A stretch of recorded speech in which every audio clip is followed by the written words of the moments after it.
پر مشتری متمرکزه کاروبارونه د خپل بازار موندنې یا مارکیټینګ د ستراتیژۍ په اساس باندې راولاړېږي. لومړی مارکیټ پر سیګمنټونو یا په برخو ویشي، وروسته ټارګېټ مارکیټ یا مطلوب مارکیټ انتخابوي، او په یاد مطلوب مارکیټ د خپلو اجناسو او خدماتو دپاره د مارکیټ د پیدا کولو، د مشتریانو د پیدا کولو دپاره د مارکیټینګ میکس څخه استفاده کوي. مارکیټینګ میکس یا د بازار موندنې ترکیب د مارکیټینګ د هغه مهمو ابزارو څخه دی چې یا د ابزارو ته په نه پاملرنې سره ښه کاروبارونه چې په لویه سرمایه په ښه تشکیلاتو سره شروع سوي دي هغه د ماتې سره مخامخ سوي دي. یو ښه مثال چې دی چې زما په نظر د دې مارکیټینګ میکس بعضې برخو ته په نه پاملرنې سره د ناکامۍ سره مخامخ سو، هغه شیپ پوینټ و. د خوړنځای که چیرې تاسې خپل لیدلی په ښه تشکیل سره جوړ سوی و، د دوی هغه غرفه کوم ځای چې د خپل خدمات او توکي رایه کوله ښه جوړ سوي وه، د هغه دپاره تشکیلات یې منظم خو بیا هم د ناکامۍ سره مخامخ سوله. یو لامل یې زما په نظر همدا و چې دوی د مارکیټینګ میکس بعضې اجزاو ته پام نه و کړی.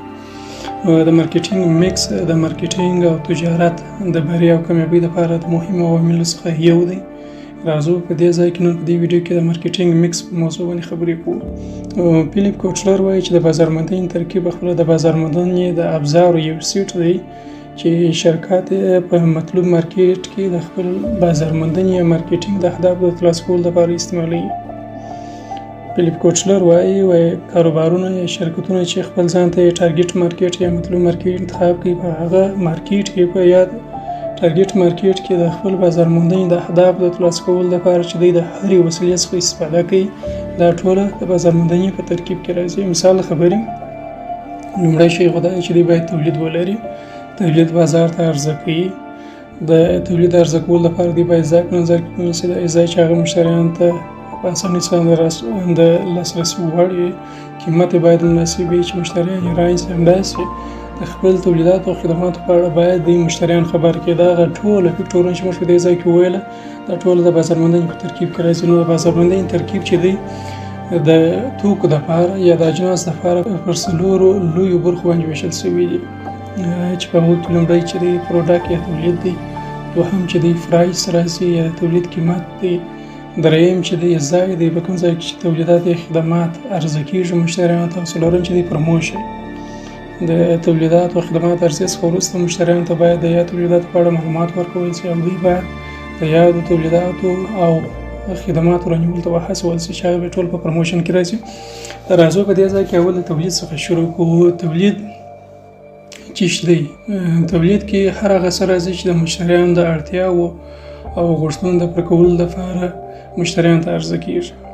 مشتریان ضرورت لري د یا ضرورت د پوره کولو لپاره، که چیرې یا ضرورت و توکي دی یا خدمت دی د پوره کولو لپاره چې کوم توکي یا خدمت عرضه کېږي دا ټول په تولیداتو کې راځي. تولیدات مثال کې دی موټرسایکل دی، کمپیوټر دی، دا ټوله چې یې په اجناسو کې راځي او په خدماتو کې چې یې خصوصي پوهنتونونه موږ له دوی خوا څخه چې کوم تعلیم زده کړه افغانستان ته ورکول کېږي دا ټول په خدماتو کې راځي. نو دلته موږ ویلی سو چې تولید چې دی په خپله بیا پر دوو برخو یې موږ ویشو. یو ملموس تولیدات هغه چې موږ لمس کولی سو چې په هغو کې د مخکې چې موږ ویل اجناس پکښې راځي، موټر، موټرسایکل، خوراکي توکي چې په هغو کې مثال خبرې موږ ویلی سو. په کندهار کې د مالدار لبنیات چې دی، ښه لبنیات چې دی، مستې، شیدې او نور توکي چې یې عرضه کوي. خدماتو که چې راځو د غیر ملموس کې، په هغه کې موږ ویلی سو چې شمس پروفیشنل اکاونټینګ سرویسز یا د شمس د محاسبوي مسلکي خدمات دي چې دا هم په خپله کندهار کې په فعالیت باندې شروع کړی دی چې کاروبارونو ته د فاینانشل اکاونټینګ د سافټویرونو په اړه ټریننګونه ورکوي. د هغو د فاینانشل سټیټمنټونو اډیټ برخه چې دی یا تفتیش چې دی په دې برخه کې خدمات عرضه کوي. دا ټوله چې دی په غیر ملموس تولیداتو کې راځي یا چې موږ خدمات وکړو. تولید کې چې دی کوم موضوعات شامل دي تولید په پی کې، په هغو کې لومړی شی دا دی چې مهم دی چې د مشتریانو د ضرورتونو او غوښتنو د پوره کولو لپاره د نوي تولیداتو وړاندې کول. دې ځای کې موږ وایو چې که چیرې داسې برخې موجودې دي چې په هغه کې د روز تولیدات او خدمات نه عرضه کېږي یا په کم مقدار په کم اندازه سره اندازه کېږي، د یادې برخې د مشتریانو د ضرورتونو او غوښتنو د پوره کولو لپاره د نوي تولیداتو او خدماتو معرفي کول او رامنځته کول او معرفي کول چې هغه ټول په پروډکټ کې شامل دي. دوهم که چیرې موږ داسې تولیدات ولرو چې هغه موجود دي، په موجودو تولیدات کې اصلاحات راوستل، کیفیت یې ښه کول، ځانګړتیاوې ښه کول، کارکردګي یې زیاتول، دا هم په پروډکټ کې شامل دي. دوهم موضوع ده. دریم موضوع چې په تولید کې شامل ده هغه د تولید اړوند ستراتیژیانې دي. مثال خبرې بسته‌بندي چې ده سره کم باید وسي، برانډینګ یې باید څنګه وسي، لیبلونه وضع، د دې ټولو په اړه چې تصمیم نیول کېږي هغه د پروډکټ په برخه کې تصمیم نیول کېږي. بله موضوع د تولید د کرښې یا پروډکټ لاین په اړه دی.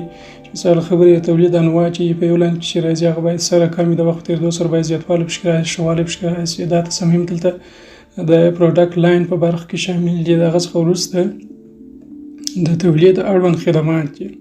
د خرڅلاو څخه وروسته خدمات چې وارنټي ده، ګارنټي ده، دا ټول په پروډکټ کې راځي. او د هغه څخه وروسته د تولید رقابتي مزیتونه څېړل او مشتریانو ته یې رسول چې ستاسې تولیدات ستاسې د رقیبانو د تولیداتو په نسبت کمې خو بیا یې کم ښه والی لري، کیفیت یې ښه دی، دوام زیات دوام کوي، ځانګړتیاوې زیاتې چې کوم خوبیانې کوم مزیتونه ستاسې تولیدات لري چې د رقیبانو تولیدات یې نه لري، تر څو مشتریان تاسې وهڅوئ چې ستاسې د رقیبانو پر ځای ستاسې تولیدات رانیسي. دا موضوعات او دې ته ورته نور موضوعات چې هغه ټوله چې په تولید پورې مربوط دي. په مارکیټینګ د میکس په لومړي پی چې هغه پروډکټ دی په دې کې راځي. دوهم پی چې موږ په مارکیټینګ میکس کې لرو هغه پرایس یا قیمت دی. قیمت په خپله د تولید د تبادلې ارزښت دی چې هغه په پیسو سره ښودل شوی. ټلیفون دی تاسو یې خرڅوئ، په طور مثال په 10,000 دغه 10,000 چې دی په خپله د دې ټلیفون تبادلوي ارزښت دی چې په پیسو سره ښودل شوی دی. نو دا چې څو قیمت شو، داسې هم ویلی شو چې قیمت چې دی په خپله هغه قیمت دی چې مشتری د تولید او یا خدمت رانیول دپاره باید تادیه کړي. مثال خبرې ټلیفون دی په 10,000 یو نفر رانیسي دی چې کوم قیمت تادیه کوي ورکوي، دا په خپله قیمت دی د ټلیفون د 10,000 افغانۍ د ټلیفون قیمت شو. اوس قیمت چې دی د مارکیټینګ په میکس کې هغه تر ټولو مهم متحرک عامل دی. ولې؟ ځکه د مارکیټ پاته درې میکسونه چې موږ وګورو یا پاته درې ټولز چې موږ وګورو هغه عموما د کاروبار لپاره د مصارفو باعث کېږي، خو یوازې قیمت دی چې دا په خپل کاروبار ته ګټه راوړي. ځکه باید د قیمت ټاکنې په تصامیمو کې ډېر دقت وشي. د قیمت ټاکنې په تصامیمو کې شي شامل دي. اول خو دا که چېرې تاسو تولید کوئ، د تولید چې کوم مصارف دي هغه باید مشخص شي. لومړی شی دغه دی چې باید پرایس خپل کاسټ راکړي، یعنې تاسو چې د تولید لپاره کوم مصارف کړي هغه باید قیمت کې په نظر کې ونیول شي څو پرایس. دوهم د هغه عواملو څېړل چې هغه د قیمت ټاکنې پر پالیسي باندې تاثیر کوي، دا باید په قیمت ټاکنې کې په نظر کې ونیول شي. مثال خبرې تقاضا ده. که چیرې ستاسو تولیداتو تقاضا لوړه وي تاسو کولی شئ چې لوړ قیمت وټاکئ د ګټې د ترلاسه کولو لپاره، د ګټې د زیاتولو لپاره مشکل نشته. که چیرې رقابت کم وي تاسو کولی شئ چې لوړ قیمت وټاکئ، او که چیرې رقابت زیات بیا برعکس مجبوره یاست چې قیمت به رقابتي قیمت ټاکئ. ښه دولتي پالیسیانې هغه موارد دي چې ستاسو د کاروبارونو د قیمت ټاکنې پر پالیسیانو باندې تاثیر کوي. ښه مثال یې موږ تاسو لرو په روژې کې د دولت د خوا څخه مشخصا د ښاروالۍ د خوا څخه په اکثریت ولایتونو کې د بعضو توکو قیمتونه ټاکل شوي وو. دکانداران شرکتونه مجبوره وو چې د یاد قیمتونو پر اساس باندې خپل توکي بازار ته عرضه کړي. نو دا هغه عوامل دي چې د شرکت یا کاروبار د قیمت په ټاکنې پر پالیسیانو باندې په کل کې د قیمت په ټاکلو باندې تاثیر کوي. نو کاروبارونه باید دا فکټورونه هم وڅېړي، په نظر کې ونیسي، د هغو پر اساس قیمت وټاکي. بل لامل چې باید د قیمت په ټاکنې کې په نظر کې ونیول شي هغه د رقیبانو د رقیبو تصدیو د رقیبو شرکتونو د تولیداتو د قیمتونو پالیسیانې دي چې رقیبان چې خپل تولیداتو لپاره قیمتونه ټاکي د کومې پالیسۍ پر اساس ټاکي. د مارکیټ د خپلولو د پالیسۍ پر اساس یې ټاکي، د خپلو تولیداتو ژر ایستلو د پالیسۍ پر اساس یې قیمت ټاکلی دی. د کومې پالیسۍ پر اساس چې د قیمت ټاکي هغه باید په نظر کې ونیول شي. وروسته بیا باید خپلو توکو ته قیمت وټاکو. او بل شی چې دی په اخره کې چې دا ټول موارد موږ په نظر کې ونیول، بیا د خپل کاروبار لپاره چې موږ نوی تولید بازار ته عرضه کوو یا تولید جوړو بازار ته عرضه کوو، ګټه هم په نظر کې ده.